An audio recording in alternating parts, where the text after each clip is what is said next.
Mayong hapon, mga igsuon. Palihog kog ingon nga may hapon sa imuhang abay. May hapon. Atong iduko atong ulo ug magampo kita. Ginoong Dios, kami nangayo sa imuhang kaalam karong kahaponon, samtang kami magatuon sa imuhang pulong. Nang hinaot kami nga imuha kaming lamdagan pinaagi sa balang espiritu nga amuang masabtan ang amuan ug amo kining kinabuhi usab sa tag sa namo ka kinabuhi sa ngalan ni Jesus. Amen ug amen.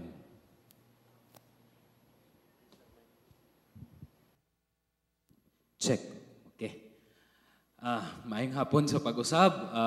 Karong kahaponon nagapadayon gihapon kita sa ato ang pagtuon sa libro ni Mateo ug nang hinaot ko nga sa pila ka bulan nga tagsa gayud nato ang libro ni Mateo, daghan gayud kita og nakatunan ug daghan kita og nakutlo gikan sa ihang pulong ug daghan pagyud kita gihulat, no?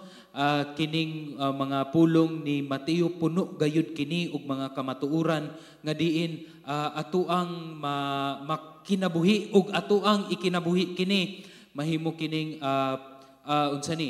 kanang gahom sa Dios nga makahimaya kaniya, and at the same time mahimong panalangin usab sa matag usa kanato ug sa mga tawo nga naa sa atuang palibot. Karong kahaponon ako ang gitagaag titulo ang atuang pagaistoryahan as Understanding Compassion.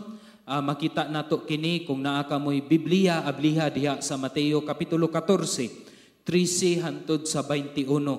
Na ako agyud ning gituyo nga wala na nako gibinisaya kining ato ang titulo kay murag wala manggoy binisaya sa pulong nga kompasyon, no? Kay kung kaluoy dili mangyud kay bugat mangyud ning pulong sa kompasyon, pwede man ka nga samtang gasakay kas imuhang sakyanan or nagsakay kag jeep unya naay moduol didtong bata nga luoy kaayo nangayos imuhang kwarta or nangayo og tabang hinabang kanimo nga muingon ra ka nga naluoy ko. Unya wala ra pud kay buhaton. No dili manggod kana ang gusto nga ipasabot aning pulong nga compassion ug mao kini ang ato ang pagaistoryahan karon, no? Dili lang ni programa sa simbahan nga naay compassion kundi pulong gayud kini nga naa sa Biblia. Sa tuig 18 century, 18th century, 19th century, naay usa ka kanang country nga gadumala gayud sa ato ang kalibutan ang ginganlan og ang British Empire. Tungod sa kakusog sa army sa British Empire, dako kayo ang ilahang nakangker sa tibuok kalibutan nga naabot sila bisan pa didto sa area sa India. Naabot sila dito sa India nga layo ra man to ilahang lugar sa UK. Apan naabot sa year 1850, ilang nakangker ang tibuok Pakistan, India, naapil pagayud ang Sri Lanka sa silong. Naay usa ka lugar didto sa norte dapit sa India nga ginganlan og Nepal. Nga didto ra gayud taman ang ilahang pagkangker sa lugar sa India. The year 1850 gitawag kato nga the Anglo-Nepalese War, the Anglo-Nepalese War. Napugnan ang mighty British Empire didto sa bukid sa Himalayas, didto sa Nepal. Well, probably siguro kanang lisod kaayo ang terrain didto, nipis kaayo ang oxygen, maglisod og ginhawa ang British Empire. Apan more than that, naay actually kanang usa ka army nga ginganlan sila og the Nepalese Gurkhas. Gadumala si ang ilahang kingdom kay gitawag og Gorkhali Kingdom ug ang ilahang army kay gitawag og mga Gurkhas. And they are people who are very brave, hilabihan gayud kabagtik, kaisog nga matud pa sa usa ka general nga kung naa kunoy miingon nga dili ko mahadlok mamatay, it's either usa kana siya kabakakon or usa kana siya kagurka. Kung naay tawo nga moingon nga dili ko mahadlok mamatay, it's either bakakon na siyang tawhana or membro na siya sa Gurkha. no, kay ingon pod sa mga taga-Gurkha nga mas maayo pag mamatay kaysa mo mahimo kang tawagong talawan. Ingon ana ang ilahang moto. Ug tungod sa ilahang pagkabagtik, pagkaisog, kauban adtong ilahang espada nga gabawg, ginganlan katuog kukuri, espada nga gabawg. Ug ang ilahang strategy when it comes to mountain warfare, mountainous warfare, napildi ang British Empire. Apan ang British Empire, wais kaayo, nagbuhat sila og treaty, kasunduan, nga mag-peace na sila, no? Wala na'y gubat. Nahay usa ka general nga bright kaayo, nga iyahang gisultian, apil dito sa treaty, nga pwede ba mi manghulam sa inyuhang Gurkha Army? Ang Gurkha Army, pwede ba namo hulaman, bayaran ratamo? Natungod ni adto, ang army sa British Empire nisamot og kabagtik, kay nang hulam man sila sa army sa Gurkhas, ug nisamot sila og lain-lain pa nga mga gubat, mas nagsige pa hinuon sila og kadaog tungod aning mga Gurkhas. Ug kabalaba mo nga up until now karong panahona, ang army sa Gurkhas pirmi na silang gina-recruit dili lang sa British Empire, sa Indian nga country, even sa Singapore na ay mga Gurkhas nga gikan sa Nepalese. Na ay ginaingon nila nga kini kunong mga tawhana, grabe kabagtik kay ang ilahang training, magpasan kuno sila na og 50 kilos na sa ilahang backpack, samtang magdagandagan sila dito sa palibot sa Mount Everest. Mo na ilahang training. Nga karon matud pa sa ako ang na-research nga ang Great Britain or ang UK, nagapangayo sila og 20 kada tuig nga Gurkhas gikan sa Nepal aron maapil sa ilahang special force dito sa UK or sa Great Britain. That's how amazing these people are. Ug makabaluta nga, dili lang bisag kinsa pwede makaapil. Ang mga tao nga isog, bagtikan, mga bright, maura gayud na ang makaapil. Lahi ka na sa gingharian sa Ginoo sa mga pasumbingay nga gisulti ni Jesus. Kay nga naman, dili man ta makaklaim nga kita membro sa Gurkhas. Apan ug makita nato sa mga pasumbingay ni Jesus sa Mateo kapitulo 13, daghan kaayo kuno nga mga tawo nga bisan sagbot sila, nagpakaaron ingnon sila og usa ka wheat or palay. Naay uban nga mga tawo nga matud pa sa atong igsuon diri nga bisan og butiti sila, nagpakaaron ingnon sila nga maayo sila nga isda sa karong panahon na. Ug nihingon si Jesus nga maabot ang panahon nga adunay binahinay, makita nato kung kinsa gayud kadtong mga taro or mga sagbot, kay ilahi man kato sa Dios ug kuhaon ko to sa mga anghel ug isugnod didto sa impyerno. Ug mailhan pod nato ug kinsa gayud ang tinuod nga mga palay. Nakitay pangutana karong kahaponon nga ato gayon kinahanglan nga tubagon. Dili ba gayud di ay nato mailhan karon kung kinsa sa ato ang pundok or niining kalibutana ang tinuod gayud nga mga palay or tinuod nga mga miyembro, citizen sa kingdom of God, ug kinsa tong nagpakaaron ingnon lang, wala ba gyud di ay tay ilhanan?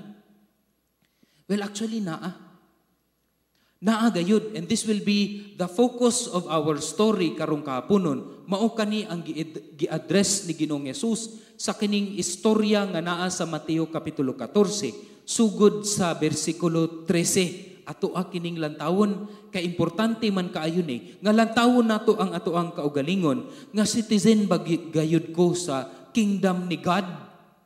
Dual citizen, no? Citizen, Filipino citizen, o citizen usab sa gingharian sa Dios. Kay pwede man tang magpakaaron ingnon nga membro ko aning citizen of God, pero dili da ito. Let's begin with the verse 13 sa Mateo kapitulo 14. Importante kani nga bersikulo para to set us up kung unsa gayud ang nahitabo. Ningon dinhi, ug sa pagkadungog niini ni Jesus, unsa may nadunggan ni Jesus? Kay numdum ta miaging Domingo gawali si engineer, elder, simbahon, kabahin kang John the Baptist. Juan Bautista. Sa Pilipinas kay apelyido na gyud na Juan Bautista nga namatay giputlan og ulo, gibutang didtos kanang tray nung murag pagkaon ba gibutang sa tray, gihalad kay King Herodes. Sa pagkadungog niini ni Ginoong Hesus, siya mipahilit gikan didto sakay sa usa ka sakayan paingon sa usa ka dapit nga awaaw aron sa pag-inusara. Ug lantaw nato ni makita nato nga hilabihan ang gibati ni Jesus nga kaguol. Maguol di si Jesus pud. Nganuman? Well, first of all, iyahang amigo man kini, igagaw ug servant si Juan Bautista. No ato aning lantaw, duha di ay ni karason. Una nga rason nga nganong naguol si Ginoong Jesus kay pagkamatay sa usa niya ka igagaw, amigo ug alagad. Naa di ay emosyon si Jesus. Pastor? Naa. Dili lang kini pirmiro nga panahon nga naguol si Ginoong Jesus. Sa Mateo 11:35 ang pinakamubo no kung naa mo'y memorization nga verse. Mao ni inyong memorization. Jesus wept no duhara ka word. No, mihilak si Jesus. Nganong mihilak man si Jesus tungod kay namatay ang iyahang amigo usab nga hinigugma nga si Lazaro. Unya, ang response sa mga tao sa pagkamatay ni Lazaro, wala na sila'y pagtuo kang Ginoong Hesus. Naguol si Ginoong Hesus. Nihilak si Ginoong Hesus. Ug sa Mateo 26:38, si Jesus naguol, matud pa niini nga pulong tungod sa iyahang sa panghitabo nga naa anang panahon. So kadaghang panahon nga naguol si Ginoong Hesus. Dili lang emosyonal nga experience ang gibati ni Ginoong Hesus, bisan physical nga pagka-uhaw si Jesus gibati ni ana dito sa krus niingon siya giuhaw ako.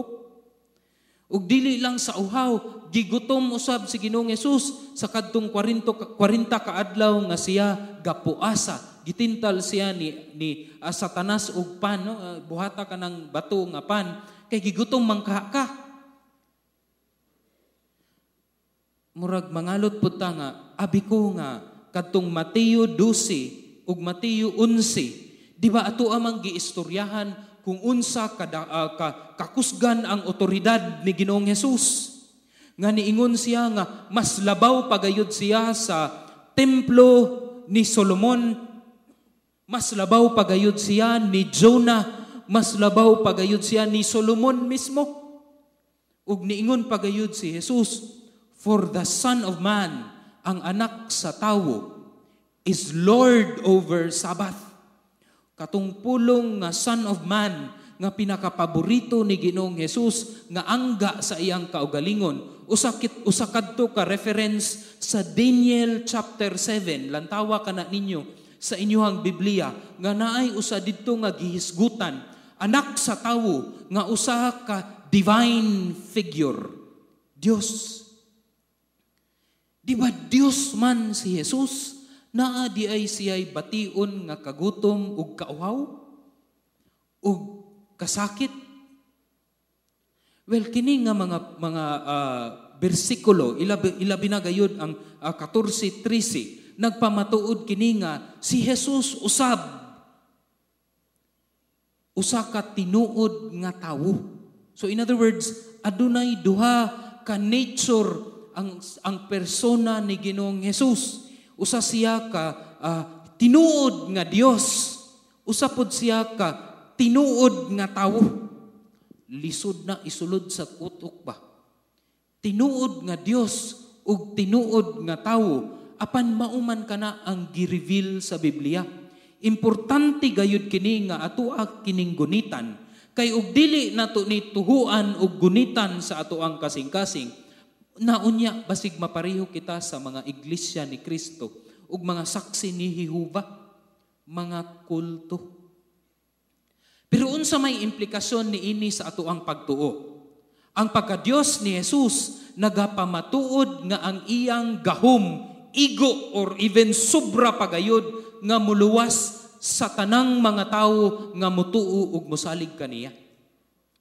Kay kung ako muingon unya ako nga pakamatyan ako kamong tanan, no? Ang inyong sala ako ang pakamatyan, usa lamang ko nga tawo. Adili pwede. Bisan gani ang ako ang kaugalingong sala, dili pod nako pwede pakamatyan nga maluwas ko. Dili. Apan tungod kay si Jesus, tinuod nga Dios ang iyahang pagkamatay didto sa cross, usa kana nga nagpamatuod nga ang iyahang gahom kaya gayud ka luwason, dili ka mahadlok, dili ka magduda. Ingon ana ang implikasyon ni ana.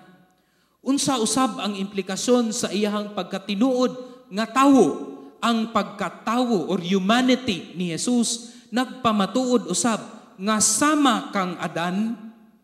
Di ba makahinumdum ta nga tungod ni Adan nisulod ang sala ug ang tanan nga mga henerasyon nga nisunod kang Adan makasasala na ikaw na ug ako nganuman tungod ni Adan kay siya may representative sa katawhan or humanity. Unya mangutana pud ang mga kalalakinhan nga nganong mga lalaki o si Adan mangyod kinsa may katintal kay Adan be? Kamunay mo tubag ni ana. Sa pagkatawo ni Jesus, nagpamatuod nga sama kang Adan, nahimo si Jesus nga representative sa tibuok katawhan. Nga sa pagkamatay sa usa ka tawo, naga-represent ang tibuok nga katawhan sa tibuok kalibutan, sa tibuok history of the world, even the future, tungod kay representative man si Jesus sa tanang mga katawhan ni ining kalibutan. Because Jesus is fully God and fully man, ang atoang hope, paglaom sa iyaha, secure, dili mauyog, dili ta magduda. And that is how Jesus Christ is revealed in the Bible, and we need to believe in that. Masayop taan ni gamay, dakong problema. Kay basig, usa na ka kasagbot, dili gyud di ay ka palay. So si Jesus niining panahon na, hilabihan ang kaguol, maunang niadto siya sa usa ka dapit nga awaaw, hantud didto nagpahungaw sa iyang gibati. So basin aning panahon na kulang sa tulog si Ginoong Hesus, emotionally gasakit ang iyang kasing-kasing, physically tungod kay gasigi siya ampo gapagawas sa iyang gibati dito sa amahan, murag kulang pud ni ang iyang katulog niining panahon na. Ni padayon ang bersikulo 14, walay patawad ning mga tawo. Nakabantay manggod sila nga si Jesus niadto dito sa usa ka awaaw. Tanan nga mga katawhan sa lain-laing mga lugar nangadto pud didtong dapita.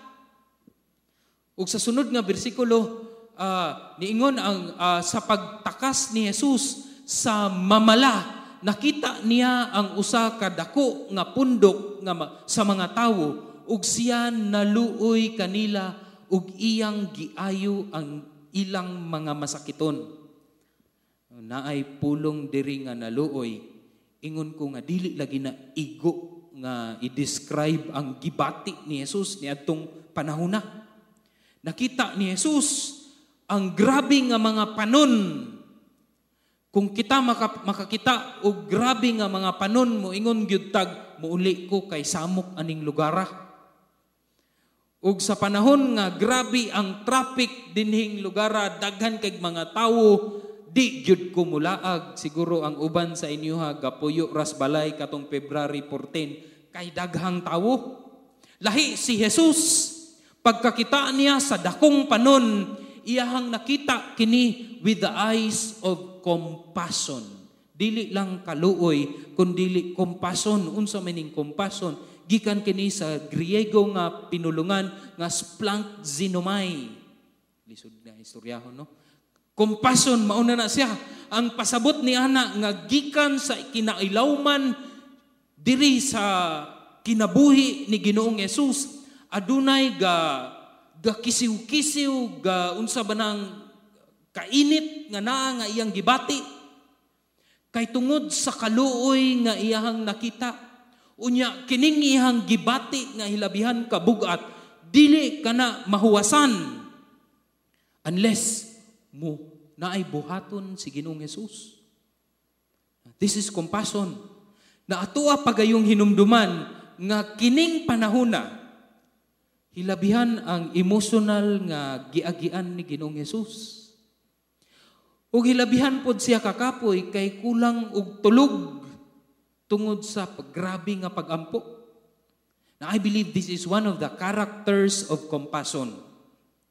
Nga kana bitawng pwede nimo ituklod sa daplin ang imuhang kaugalingong mga problema ug ang imuhang kaugalingong mga kasakit ug gibati aron lamang muadto sa tawo ug mutabang sa tawo nga gakinahanglan kanimo. Kay kung mulantaw lang ka sa tawo ug moingon kag luuya, unya mulakaw dayon ka dito spikas, sama ka katubitawng istorya sa Samaritan, the good Samaritan nga niagi ang pari. Nilantaw siya nga, kaluoy, nilakaw ra dayon diretso. Niabot pud ang magsusulat sa balaod, maor gyapon nilantaw, siguro gikaluy-an, dili to kompasyon. Apan the same word, niabot ang usa ka Samaritanhon, nakakita sa tawo ngagluoy kaayo dito sa kilid, gadugo-dugo. Gibati siya og kini nga pulong compassion nga kisiw-kisiw ang iyang tiyan kay dapat gyud niya tabangan. Grabe po ito nga tabang ba? Kay gitambalan pa, gihatod pag hotel, haya-haya. This was compassion nga pwede nimo ipadaplin ang imuhang kaugalingong mga needs, imong kaugalingong mga problema aron mutabang sa tawo nga gakinahanglan sa imuhang tabang. Kasagaran manggod kanato kay ug naay mga panahon nga makita natong adunay problema. Ang una gyud nato lantawon kay atong kaugalingon manggod.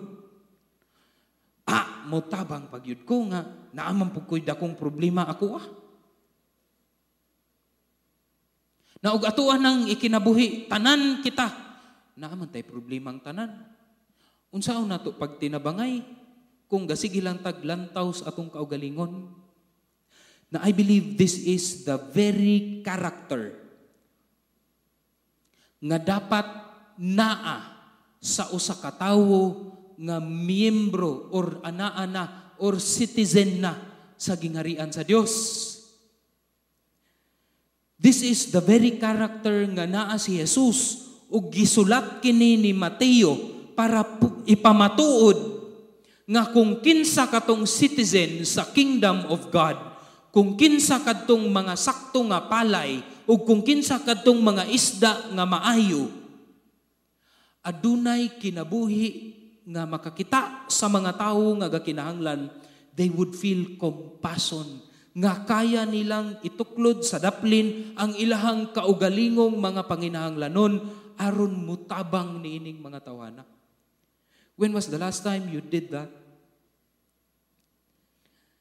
When was the last time nga nilantaw mo sa inyuhang mga silingan ug wala ninyo sila gilantaw nga mga tabian, nga wala ninyo sila gilantaw nga mga skandaluso ug skandalusa, kundi gilantaw ninyo sila diha sa panlantaw ni Ginoong Hesus nga adunay kaluoy, adunay kompasyon. Nga tungod sa inyong paglantaw nila sa ingon ana, dili mo mahimutang nga dili pwede nga inyong atuon ug inyong tabangan.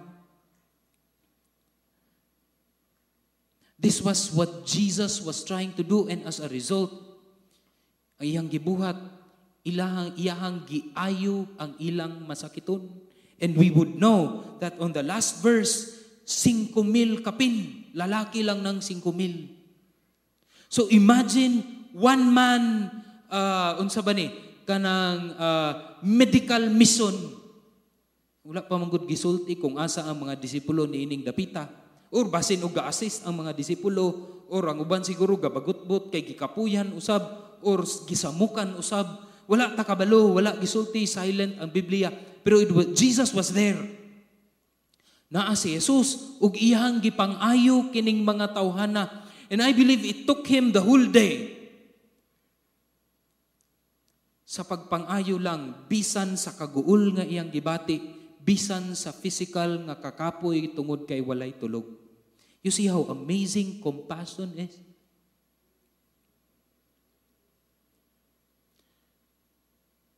Gastorya man ta sa disipulo, na karong panahon na, nigawas gayod ang mga disipulo. Sa sunod nga bersikulo, sa bersikulo 15, ug sa pagkahapon, or padulong nagngit-ngit, I don't know, naka-experience mo ani usahay nga niapil mog meeting, nga murag wa mangyud ko'y masulti ani nga meeting. So murag grabe mangyud ko ka buguon no, nga wa mangyud ko'y matabang ani nga meeting. Naka-experience na mog ingon ana ako kadaghan na. Nga usahay magsige ko una nga unsa poy akong isulti para ingnon pug kong maayong tawo. Para murag naa pug ko'y gamit aning grupuha bitaw. I believe ingon ani ang gibati sa mga disipulo niining panahona nga naglibog sila nga unsa man ni. Kapoy biya kayo gulat-ulat tibok adlaw ingon ani na lang permente. To a point nga niingon sila kang Ginoo, uy na ako'y brilliant nga idea. Logical kayo ni nga suggestion bitaw, maayo kayo ni nga suggestion. Ako aning usulti para moingon pod si Jesus bitaw, brad, maayo kay ka, bright kay ka. Niduol sila kang Ginoong Jesus ug ilahang giingon, awaaw kining dapita dinhi. Why 7-Eleven diri Jesus? Awaaw kaayo ni dinhing dapita. Ug tapos na ang adlaw. Palaktan na sila kay gikapoy na ka Jesus, uluoy na kay ka. Pero ambot ug unsay naas ilang una-una kay basig ang ilang una-una kay kami pod Jesus gikapoy na mi. Kapoy kaayo oy tibok adlaw gasig ingon ani no panambal. Unya naapay mga bata diha nga grabe ka kulisaw, daghan na siguro gipangsipa didto ang mga disipulo tungod sa kulisaw niining mga tawhana. Jesus, gikapoy na kay ka. Uli na ta. Ingna sila nga papaulian na. Kay brilliant kay nga idea bay. Ug naa siguro kon niining dapita kay apir gyud ko niya ba. Sakto gyud na kay kapoy.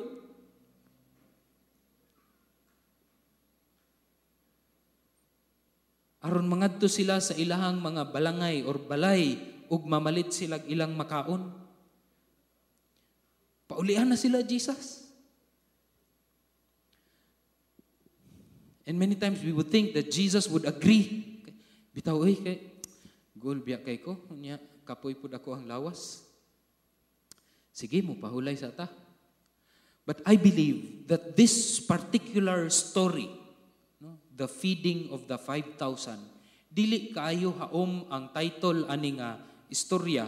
Kay I believe nga ang focus ni ini nga istorya dili sa kadtong pag-feed mismo sa 5,000, kundili ang pagtudlo ni Ginoong Hesus sa iyahang mga disipulo ni ining kompasyon. Kay kung wala sila'y kompasyon, nan dili gyud sila citizen of the kingdom of God. So naapay panahon nga motudlo si Jesus, luyos iyahang mga kakapoy ug luyos sa iyang kagulanan. Unsay tubag ni Jesus? Ningon si Jesus, ayaw.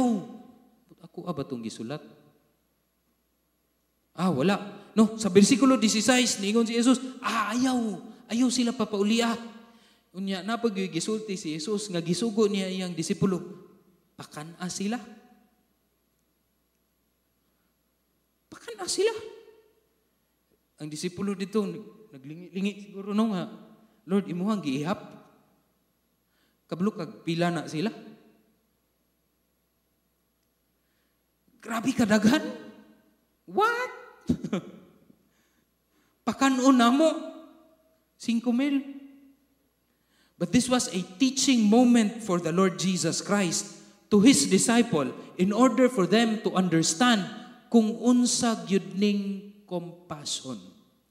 Kung unsa kadtong gibuhat ni Ginoong Hesus para sila magkat-on ni adto. Unsa hitubag sa mga disipulo in verse 17 niingon sila, aduna lamang 5 ka tinapay ug 2 ka isda, Jesus, no? Nya gikan pagyud ni atong bata, no?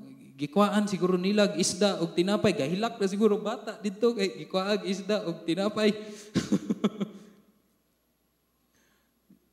Saan man ni? Usahay biya pud no og naatay kanang atoang pagka-logical bitaw nga naay gusto ipabuhat ang Ginoo sa imuha aron makapakita ka og compassion Adunay vision nga ihatag ang Dios sa imuha, nga muhatag ka og ingon ani niining tawhana nga gikinahanglan gayud. Moingon biya po ka nga, Lord, sure ka? Lord, sure ka nga muhatag kog tithes? 10% biya po na, Lord. Sure ka nga ako aning buhaton, Lord? Di man na kaya. Sure ka nga magbuhat ta og dakong building diya sa likod, Lord, nga multi-million nga building? Pila ragoy kwartas, jikap ug mga katawhan? Sure ka, Lord, usahay kay ang ato abitong pagka-logical dili nato makita og unsa gyud ang supernatural nga gahom sa Dios nga pwede niyang buhaton sa imuha ug sa ako ang kinabuhi. And this is what compassion pushes you to do. Nga bisan og imuhang panlantaw murag dili na kaya, apan if you trust in the Lord, kining mga dili kaya, himuon na niya. Chicken raman na kay Lord. So nangita og mulantaw pagyud ka sa Mark chapter 6. Naa pagyud giingon didto ang mga disipulo nga dili wala lang silang nagreklamo nga maura man ni ang ato ang pagkaon, Lord. Niingon pagyud sila nga kabalo ka, Lord, kung pila ang ako ang igasto, amo ang gastuhon para mapakaon ni silang tanan 2 denarios. Unsa nang 2 denarios? Duha ka na kaswilduhan sa usa ka tawo nga dakog posisyon ni adtong panahon na. Duha kaswilduhan. Kabalo ka, Lord. Ambot og ingon ana pud siguro ang ilang istorya or basin og gabagulbol na to sila didto sa ilang kaugalingon. But Jesus had something in order for them to learn what compassion is all about. Ningon si Jesus, 5 kapan, 2 ka isda, bring them here to me. Dadana kanako. Pagdala nila kang Ginoong Hesus, gipataas ni Ginoong Hesus ug nihangad si Ginoong Hesus sa taas, nagpasalamat sa Dios ug iyang gipikas-pikas. Unya sugod didto iyang gidistribute sa disipulo, 12 ka disipulo ug ang 12 ka disipulo gipanghatad katong pan. Ug before di ayan na inumduman nato ha, 5,000 ni lalaki pa lang. Basin maabot ni sila og 10, 15,000, 20,000 kining mga panon nga naa dinhi. Unya niingon pagyud dito nga palingkuron sila no pundok-pundok sa Book of Mark, niingon pagyud dito nga 50 gatos, imagine na pila ta diri. Probably 100 to 200, no? Ug suguon nako kining grupuha nga papundok-pundokon ning mga grupo dinhi murag dakong gubot gyud ang mahitabo ba? Di ba tinuod napay uban nga gahi kay gulo dili mo pundok, no? O napay mga kulisaw nga mga bata, niingon si Jesus, pundok-pundokan na sila tag 50, tag 100 in order for them to learn nya walay microphone. 5,000, 15,000. Unsaon pagkadungog? It was a test of their patience. It was a test of their managerial skills in order for them to learn compassion. This is another thing about compassion. Nga it would take everything that you have, your intelligence, ang tanan nimo nga skills, imuha ka ng gamiton, you would exhaust everything in order to help. Have you ever done that? Nga gihurot nimo ang tanan nimong mga idea, tanan nimong mga kusog, para mutabang lang yung ka sa tao nga kinahanglan. So this was a test of patience as well, no? Dagang mga bata, gadagandagan, sa muka kayo. Naiuban sa ato nga moapil og medical mission, no? Okay, compassion na gud ni ministry, magpakaon kita, unya nay bata nga mubangga nimo, imong sipaon dito, skilled. Jesus was training the 12 disciples during this time, and He trains them to the limit. Giampuan ni Jesus ang pan ug ang unya gidistribute niya ni daghan. Ug naapod siguro ko didto no kay akong ihatag ang akong pitaka, Lord, pwede apilon ni Lord. Pag-ana ni Lord, daghan kayo no. But during that time, ang mga ang mga pan ug mga isda, it was a supernatural event, a miracle. Now I believe that this miracle is primarily nagbuhat si Jesus ug usa ka milagro primarily to teach the disciples. Secondary, to feed the 5,000. Manang I would believe nga ang mas maayo nga title niini kay it's the training of the disciples instead of the feeding of the 5,000. Kay this was a training ground for the disciples for them to learn kung unsa gayud kining ginatawag nga kaluoy or compassion. So the disciples distributed and everything was distributed. Matud pa sa bersikulo 20, nangaon ang mga tao and they were full, puno kay nangabusdik ang tiyan sa kabusog. Naapay 12 kabukag nga nabilin. Grabe yun si Lord. Now this is another thing about compassion. Dili lang ni siya tabang nga igo lang, kundili grabe gayud nga tabang nga mapuno ang tawo nga imong gitabangan. This is what compassion brings. When you and I will have that kind of compassion, imagine kung kitang tanan inigawas ni ining lugara, mangadto tagsa-tagsa sa atong mga tagsa-tagsa kabalay nga gadala og ingon ani klase nga compassion, we would change Cagayan de Oro City. If we would go to our workplaces nga nagadala og ingon ani klase nga compassion, that we would go out of our way, ibili nato ang ato ang kaugalingong mga problema ipadapli aron mutabang. Imagine what kind of Cagayan de Oro it will be if every one of us will see the world in the eyes of Jesus Christ. Puno na busdik ang tiyan, niingon sa bersikulo 21, ug ang nangaon may mga 5,000 nga mga lalaki ra gyud, ganong lalaki man gyud pod. So klaro lang gyud no nga dakog kaon gyud ning mga lalaki. Gawas sa mga babayi ug sa mga bata. Every time we respond to the Lord by faith, ang faith nga naa nato kang Ginoong Jesus, Jesus will teach us His compassion. And this kind of compassion is the one that's going to change the world. Ang atuang Touch a Life Foundation during this time kay pabalik sila gikan sa Davao. Niaging adlaw ug karong adlaw niadto sila didto aron sa pagtabang sa atuang mga kaigsuonan nga naa sa Davao del Sur. Wa ta kaila. Wa ta kabalo ug unsa ilang ang ilahang kahimtang karon, pero we know that they've gone through earthquakes. Niadto ang atoang mga doctors ug atoang mga kauban dinhi sa church nga wala man sila parente didto. Gibilin ang ilahang pamilya, gibilin ang ilahang trabaho, pwede pa unta sila mo duty, na pa untay kwarta, no? Usay inana manggod kung logical kay ta maguna-una. Nganong mo apil pa man ko sa simbahan kini nga ministry. Ano mo apil man ko praise and worship nga pwede man ko nga manarbaho gihapon ining anang panahon na makakwarta pa ko. But yet because of the heart of compassion, niadto ang Touch a Life Foundation ditong dapita to minister to the people leaving behind their work, their family in order to show the compassion of the Lord Jesus Christ.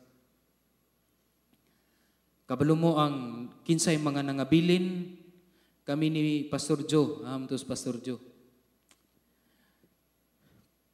Akong asawa ni uban didto, first time niya nga natulog ug wala kauban sa duha na mo kabata. Pasabot, first time pud nako nga ako ray inatay. Nabilin sa ako ang duha ka anak. Unya, grabe pagyud ka timing, baho ra baning timing. Grabe pagyud ka timing kay daghan kay buluhaton gahapon na ikasal. Gwali ko dito gahadlo ko kay basin og magkugos-kos bata unya magwali. Na mao pud na akong ginauna ganina. Kay gikan natulog si Ayuli, basig first time makakita mo na igawalig ako og bata. Kung may na lang, wala ni kuyog sa ako adin. Last night, nimata siya 2 a.m. kay nagadidi pamanggod ni siya sa iyang mama every night. And she was crying out loud, Mama, Mama, Mama. Dili siya muundang, so akong gikugos, kay basi niya makamata ang amuang silingan. Gakugos ko alas 2 sa kadlawon. Then naabtan na lang og mga alas 3, nitulog siya balik, unya mga 30 minutos o sa kauras. Ning hilak na pod kay nangita sa inhan kog mawali para bako, patay gyud ni. Kugos, hantod na abtan na lang alas 5, gakugos ko niya, gaampo ko, gapapiyong, unya, ga-review. May na lang naka-review ko. And the praise and thank the Lord kay nakawali ragyo ko ganinang buntag, but this was what was happening. We were doing that because ang akong wife, she has the heart of compassion. Maugyud na ang iyahang spiritual gift. Usahay di ko makasabot nga nganong maluoy man ni siya aning mga tawhan. Nganong mupalit man gyud siya og pan, no, kay di man mi ganahan mohatag og kwarta aning mga bata nga manuktok sa sakyanan. Mupalit gyud og pan didto sa Arbis aron tagaan. Usahay di kay ko kasabot, but she has that kind of heart and she's there. Jesus wants us to experience this as well, nga kita isip citizen of the kingdom of God. Dapat naatay kasing-kasing nga naay compassion. Kay kung wala, basin dili ka citizen sa kingdom ni God. This is the very thing that usa sa mga butang nga dapat naa ang tanan nga mga soldiers of the Lord Jesus Christ ug mga citizens of the kingdom of God. Nganuman, because this is the very thing that Jesus did. In the book of Philippians, Jesus had all the authority, tanang gahom pareho sa Amahan. But yet, Jesus chose to put that aside and make himself like a slave. Nahimong tao ang Diyos, putting aside all of his privileges. Wala niya gigamit ang iyang pagka-Diyos, and he came like you and me. Nga naman, tungod sa gugma ug compassion, kay ug dili siya moanhi, ikaw ug ako way pag-asa. This is the very thing that pushed the Lord Jesus Christ to come and die on that cross of Calvary. Because of compassion. And he asks us to show this kind of compassion to people outside as well.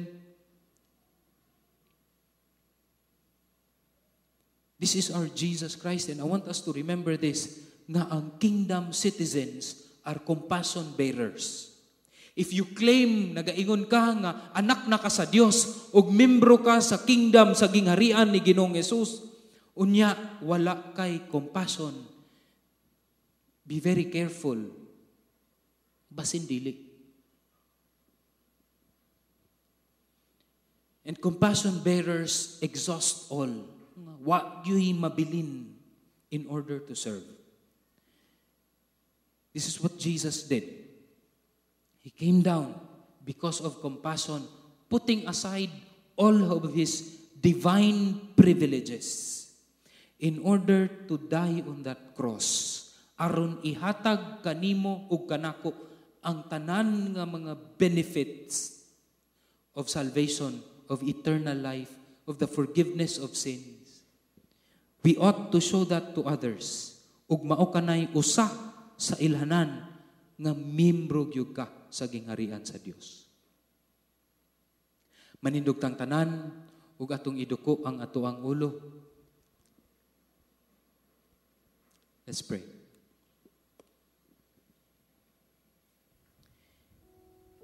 I want you to reflect upon those words nga ato ang giistoryahan. Kanus aba when was the last time nga hilabihan gayud ang imuhang pagtabang sa usa ka tawo nga bisan sakit sa imuhang gibati, naa kay gipangbati nga mga problema, yet niduol gyud ka. When was the last time nga apil ang imuhang bulsa nasakitan kay bisan ug wala ka, walay imuha, but yet you chose to give because adunay tawo nga gakinahanglan sa imuhang tabang. And Jesus is saying that that should be the kind of lifestyle sa imuhang kinabuhi. A life that gives and gives, nga dili magsigig huna-una sa ako, ug ako, but a kind of life that gives tungod sa compassion ni Ginoong Hesus. Heavenly Father, nagaampo ako nga imuhang tabangan ang matagusa nga naminaw karon sa imuhang pulong. Lord, I pray nga ang bunga sa amuang pagtuo, nga amuang itawag nga compassion, mahimo gayong tinuod sa among tagsa-tagsa ka kinabuhi. And just like what the Lord Jesus Christ did, we would also do the same to others. Tungod sa kaluoy ni Ginoong Hesus, ang amuang kinabuhi o Dios na bag-o. Apan naapay daghang mga katawhan, O Lord, sa amuang palibot, nga gikinahanglan usab sa imuhang pagbag-o sa ilang kinabuhi. Nagaampo ko, O Diyos, nga imuha silang tabangan. Pinaagi, Lord, sa paggamit nimo sa matagusa kanamo. Daghan pa sa amuang pamilya, sa amuang mga katrabaho, nga gakinahanglan nga mabag-o ang ilang kinabuhi.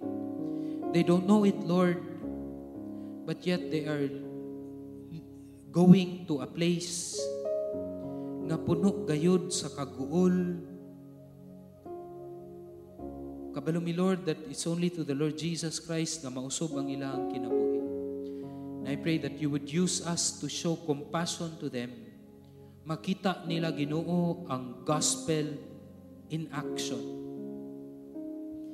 Unya sa amo ang pagwali sa maayong balita sa ilaha, dili na ni lisod dawaton kay nakita na Manila kung unsa kini, O Dios, pagkinabuhi. I pray, Father, that you would use us all the more, that we would change lives, we would change families, pinaagi lamang, O Dios, sa imuhang gahom o grasya nga naa kanamo. Kanimo, Dios, ang dungog ug himaya, kaya ngayon ka mo dawat nining tanan ug ang tanan mo ingon. Amen. Amen. Ato ang palakpakan ang ato ang Dios. Pwede na kita maglingkod.